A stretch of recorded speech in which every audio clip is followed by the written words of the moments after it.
So with the electrostatic force out of the way, we can move on to electric field. With gravity in your mechanics course, little mention was made of the gravitational field.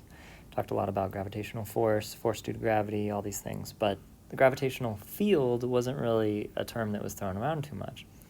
And this is because almost always we were considering the gravitational force near Earth's surface.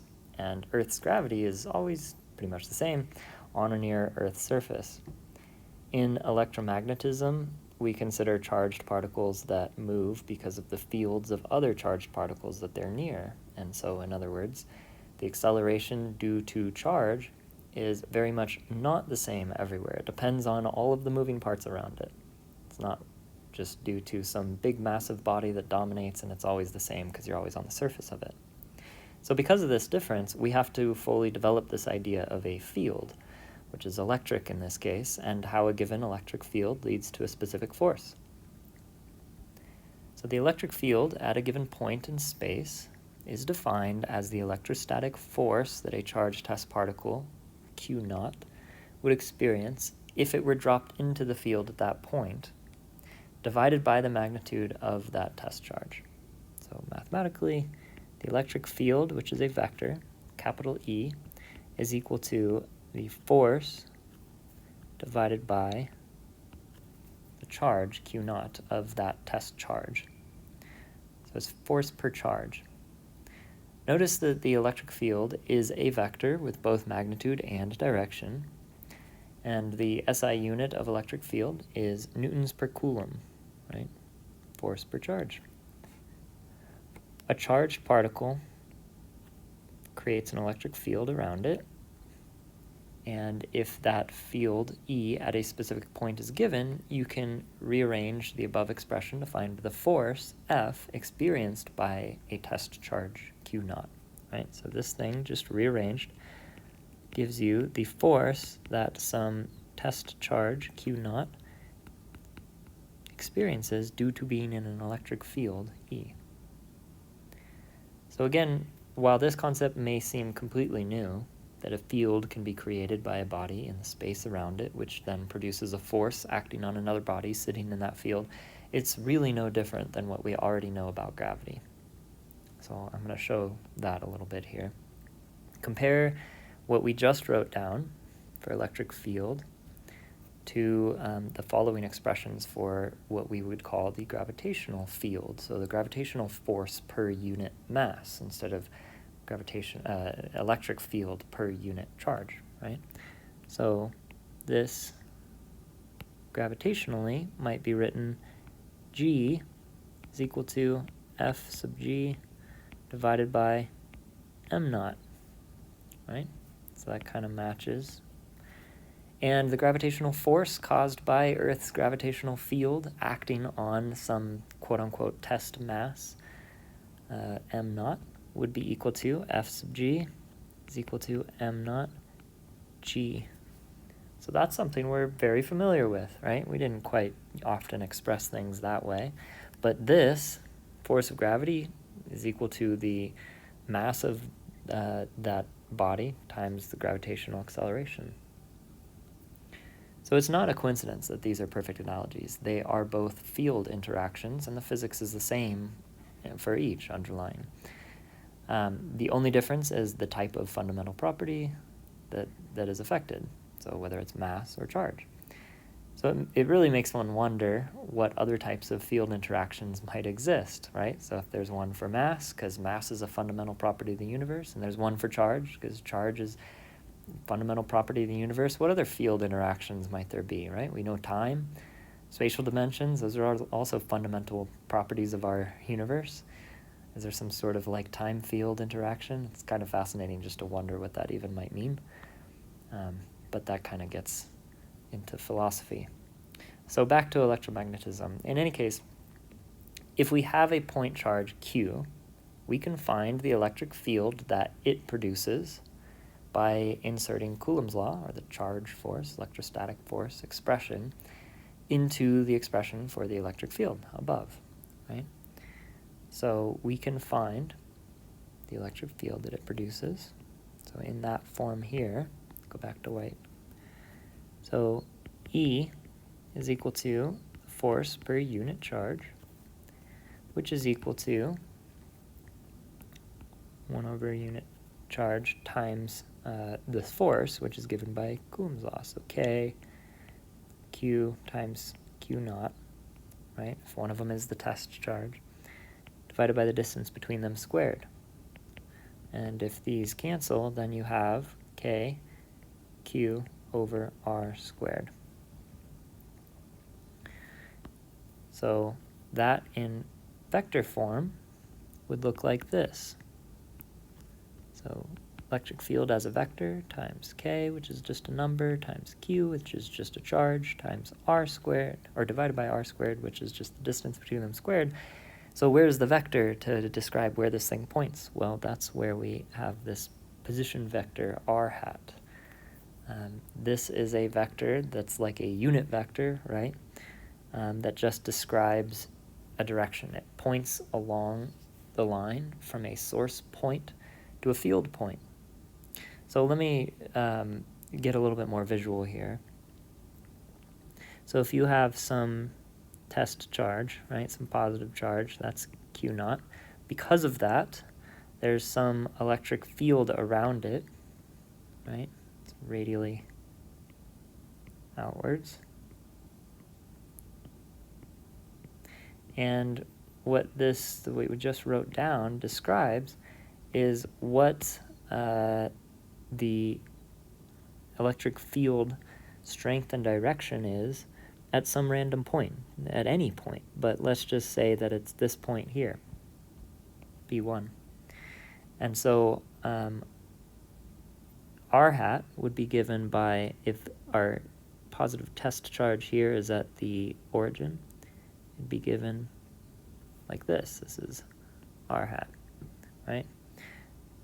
But it has magnitude 1, so it's just, something. Just in the same way that if we had, right, just in case you're thrown off by this r hat thing and you've never seen it before, that's fine. So if we have x, I don't know, it doesn't matter, y, z, right? If you have a vector that lies along this y direction here, right? So you have some vector, let's call it A. Well, how much is A, right? I've just kind of drawn this arbitrarily on the screen, but as physicists, we need to know how much A is, right? So we can certainly assess the direction in space, I suppose, but how much is A? It's one A's worth, right? No, we need to ascribe some unit vectors. So just like we have a meter stick defines 1 meter, and so you can say that something is so many meters long, this would be a unit vector, y hat. And so this A vector lies entirely in the y direction, and so it would be equal to some amount in the y direction. Let's see, how would we actually write this? A sub y in the y direction. So the vector A is equal to this. And we might also write that it's, right, it has x component in the x hat direction, which happens to be equal to 0, plus y direction in the y hat, some amount y in the y hat direction, and presumably some amount z in the z hat direction. So as I've drawn it, it doesn't have all of those components, but what if we draw some new one that's just in some arbitrary direction out here, a hat? And so now we can say not only the direction, but we can measure the length. Oops, this is z hat, and this is x hat as I've drawn it, right? So we can say how many of these things, right? How many x hats is it in the x direction, So it gives us like a meter stick in vector form, right? So r hat is no different. So r hat, the hat part of it, this little, carrot top thing, that just means that it's like, it has no actual magnitude. It's just a 1.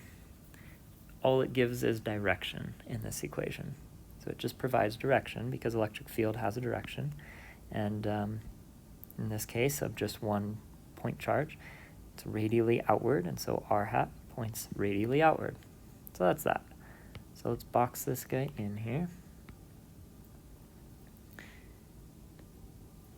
So I want to do another example problem, but first I want to talk about problem-solving strategy of all problems in this category. I really like to do this type of thing because, just showing you one practice problem or example problem shows you clearly how to do that type of problem. But I find that, it's a little bit limiting, and students often kind of freak out when the problem is something completely different, understandably. And so I like to give more general tips for how to solve the whole class of problems that you might run into in this section. So for electric field type problems, electric field problem solving, and I'll say strategy here. First, you want to identify, right?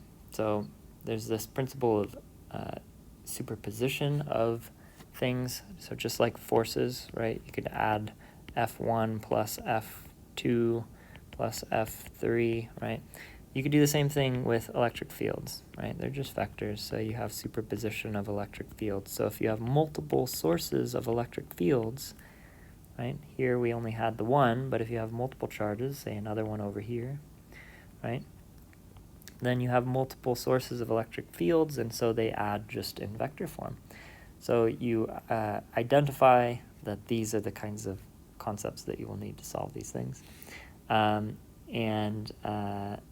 you determine, what all the sources are. You set up the problem by making a sketch. So the locations of the charge, choose your coordinate axes, the standard things.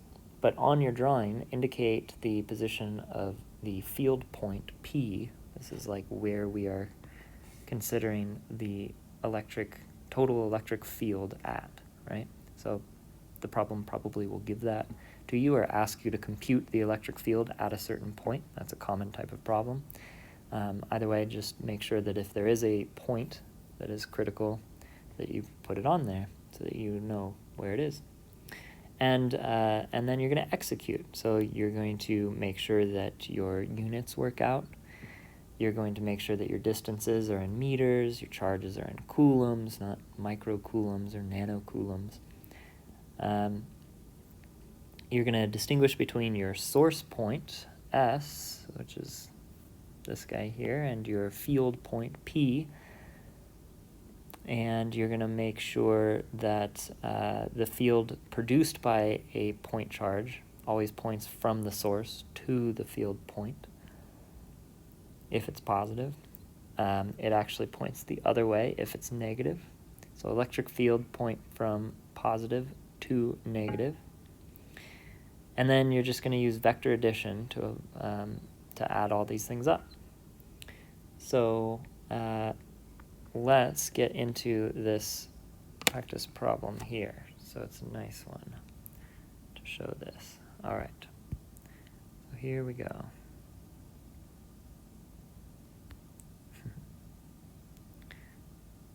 So an electric dipole, that means positive and a negative charge, right? Two things are separated. These are very common simple situation going on. But it's not simple the first time you see this stuff, right? Okay. So I've notated this just a tiny bit here.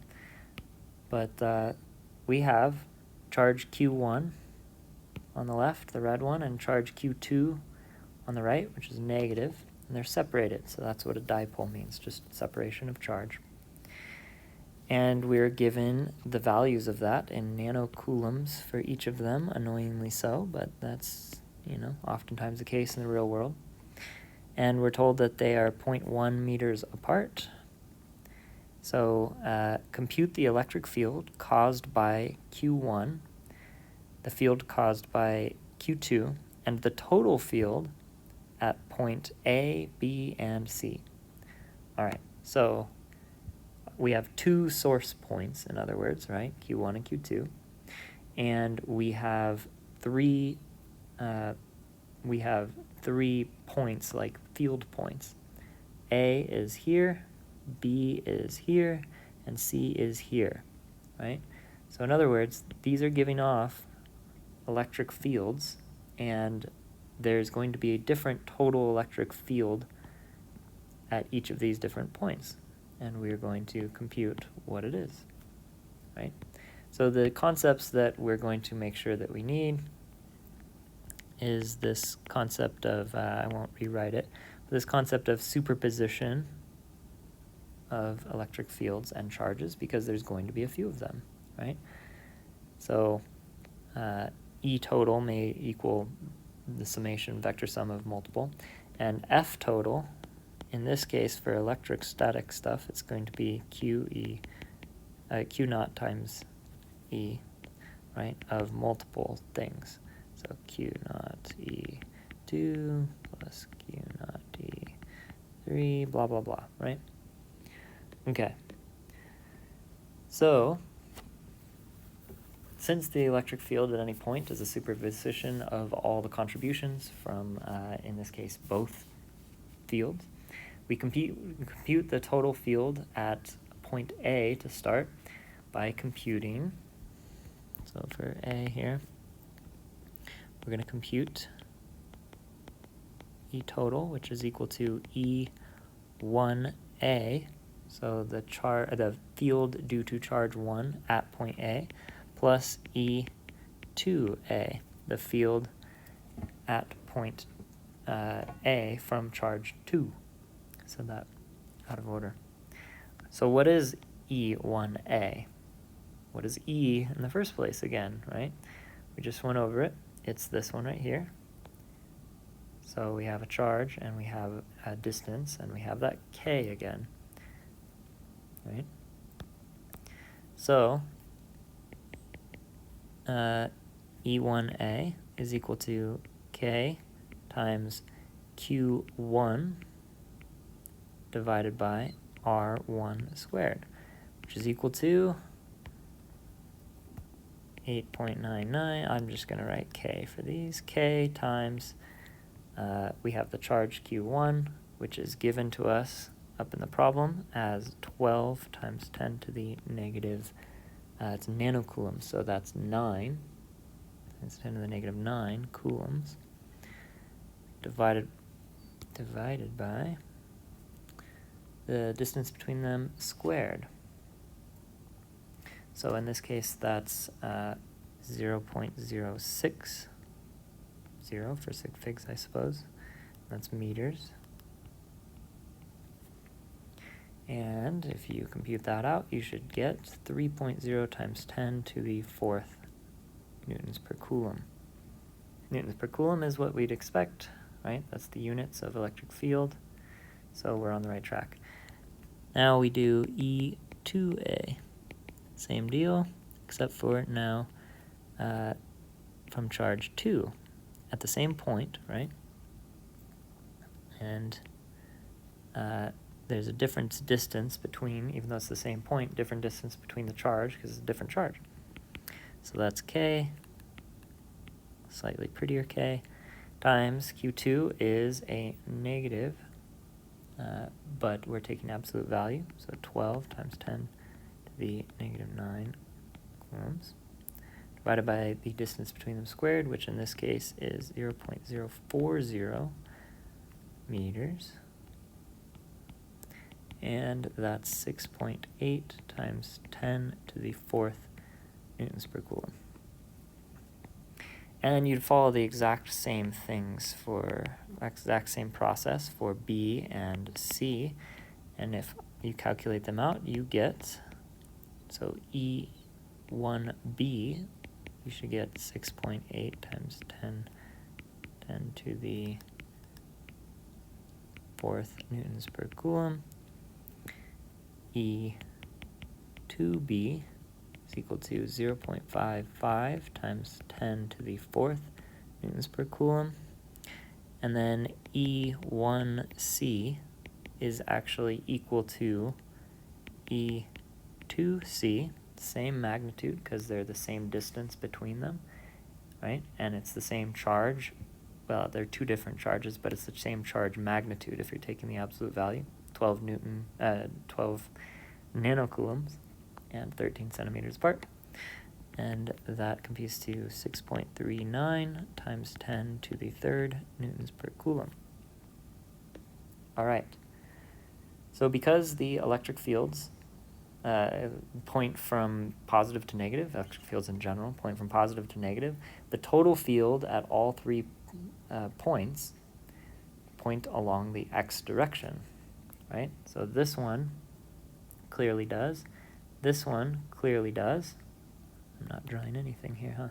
This one clearly does, and this one clearly does. But up here, there's a contribution this way, right? Positive, positive, repel. Contribution this way, positive, test charge, negative, right? And so this, by symmetry, the upwards, the vertical components of each, since they're the same magnitude, cancel, and you only get this one. So that's why E sub c points in that x direction as they've shown there. So that means that the total field due to A is equal to, at point A, is equal to E1A I hat plus E2A I hat, both in the x direction. That's I hat. This is the same deal as what we were talking about before, these hat vectors, right? So x, y, z, I, j, k, same deal. So if you compute that, right, you just add like components, and so they just straight add. So 9.8 times 10 to the fourth newtons per coulomb, and that is in the I hat direction. So that's the total field at A. Total field at B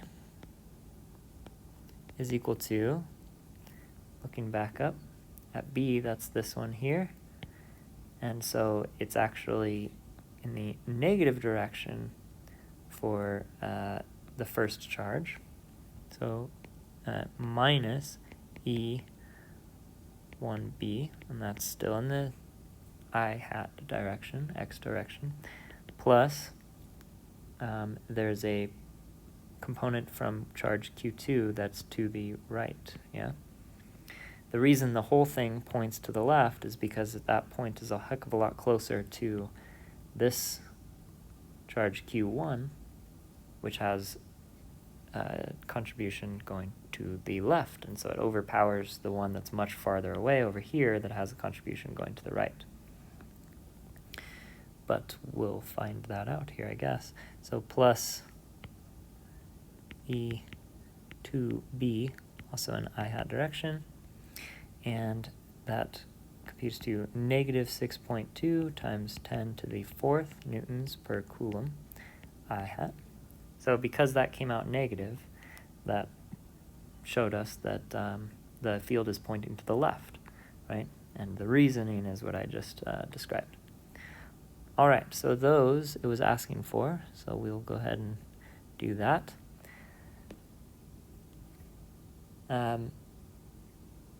For C, right? For C, we have this kind of complicated dealio going on here, right? We got a lot of things. But we knew that, we know that from the geometry of the problem and the fact that the magnitude, the absolute value, magnitude of Q1 and Q2 are the same, the vertical contributions of E1 and E2 at that point C, they cancel, leaving only the x component. And so we can find that trigonometrically. So they kind of give you this picture here, and they say that each of these are alpha, and alpha is the same alpha down here, right? And so I've kind of written this over here, cosine of alpha is equal to 5 over 13, right? If you consider this as a triangle there, if you can see my white pencil.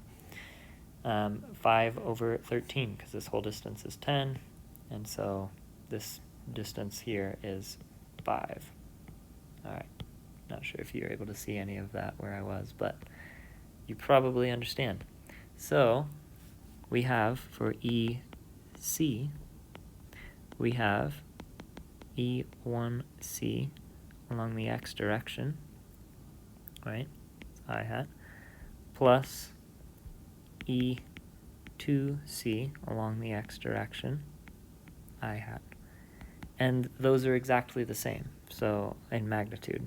So we can just write 2 times E1CX. Actually, they're the same in direction, too. So what is E1CX? E1C in the x direction is equal to E1C cosine of alpha. Look at the triangle here, right? E1C, right? So we're doing this kind of a triangle, and this is, I gotta use a different pen, this triangle here, right? And that is alpha, and so E1C times cosine of alpha is what you will find. So that is equal to 6.39 times 10 to the third newtons per coulomb. And cosine of alpha, like I said, is 5/13. So times 5 divided by 13. And that computes to 2.46 times 10 to the third Newton per coulomb. And so therefore, going back up, plugging that in to actually find total EC, which is what we want, the electric field at point C due to both charges is equal to 2 times this 2.46 times 10 to the third newtons per coulomb, which is equal to, with rounding, 4.9 times 10 to the third newtons per coulomb. And that's in the I hat direction. Boom. All right. That's the last of electric field. Next we'll talk about electric field lines.